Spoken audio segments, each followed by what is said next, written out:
यहाँ आकर इस लिहाज से भी बड़ी खुशी हुई कि यहाँ जब किताबों को देखा, बलूचिस्तान के ऊपर जितनी किताबें लिखी जा रही हैं, बाकायदा तहकीकी किताबें लिखी जा रही हैं, और कुछ किताबें ख़रीदी हैं, कुछ किताबें और ख़रीदेंगे। ज़ाहिर है किताबें जो लोग लिखते हैं वो इस उम्मीद से लिखते हैं कि लोग किताबें ख़रीदें भी और पढ़ें भी। और मुझे उम्मीद है कि यहाँ इतनी बड़ी तादाद में जो नौजवान आ रहे हैं, मुख्तलिफ तबक़ा ज़िंदगी से ताल्लुक़ रखने वाले लोग आ रहे हैं, और किताबें ज़ाहिर है किताबों की छपाई बड़ी मुश्किल हो गई है, लेकिन उसके बावजूद भी लोगों में किताबें ख़रीदने का रुझान देख के खुशी होती है। और उम्मीद करता हूँ कि क्योंकि किताबें आपके जहन के दरीचे खोलती हैं, आपको बलूचिस्तान के ऊपर किताबें मिलेंगी, आपको सियासी किताबें मिलेंगी, बलूचिस्तान के अदब पर किताबें मिलेंगी।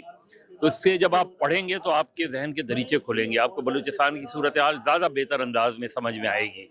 और गवादर में इसका मेला होना, इससे पहले तुर्बत में भी किताबी मेला हुआ है, क्वेटा में पिछले साल लिटरेचर फेस्टिवल हुआ है।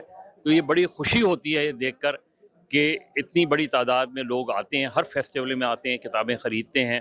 और ज़ाहिर है बलूचिस्तान का सियासी शऊर जो है वो पाकिस्तान के दीगर छोटे जो हम कहें अपने छोटे सूबे, उनमें जो रहने वाले लोग हैं उनके सियासी शऊर से किसी तरह कम नहीं है। और उम्मीद है कि ये सियासी शऊर जो है बलूचिस्तान के मसले को भी हल करेगा, और मजमूई तौर पे जो छोटे सूबों के हुकूक़ हैं वो भी उनको मिलेंगे। देखिए जो ये दुनिया भर में एक फिनोमेना है कि जहाँ भी इस तरह के मसाइल होते हैं, जहाँ भी जबर ज़्यादा होता है, वहाँ तकलीफ ज़्यादा होती है। और उस तरह की जो रियासतें हैं वो तकलीफ कारों से डरती हैं, वो खौफज़दा होती हैं। उनके नज़दीक किताब भी जो है वो किसी तरह दहशतगर्दी से कम नहीं होती उनके नज़दीक, क्योंकि उन्हें पता है कि किताब के असरात बहुत गहरे होते हैं। उन्हें पता है कि जो कलम उठाते हैं लोग, उनके कलम की जो ताकत होती है वो किसी भी हथियार से ज़्यादा ख़तरनाक होती है, क्योंकि वो लोगों के जहन को खोलती है, वो लोगों को सोचने पर मजबूर करती है।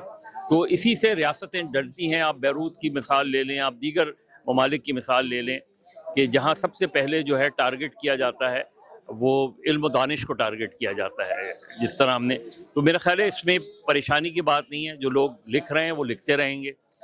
जो लोग दरबारी होते हैं वो दरबार तक ही महदूद रहते हैं, और उनकी दरबारी तहरीरें कोई नहीं पढ़ता।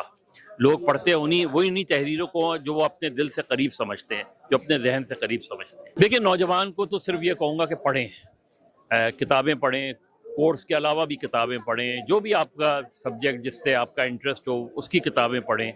और हुकूमत से यही कहूँगा कि ये जो किताबों के मेले हैं इनको ना रोकें, किताबों पर जो किताबों को लापता ना करें, किताबों पर छापे ना मारें, क्योंकि किताबें जो हैं वो आपको नुकसान नहीं पहुंचाती। आप मुंतखब हों या गैर मुंतखब हों, जब भी आप कभी भी अपोजिशन में होंगे तो आपको यही किताबें याद आएंगी जिनको आज उठा रहे हैं आप।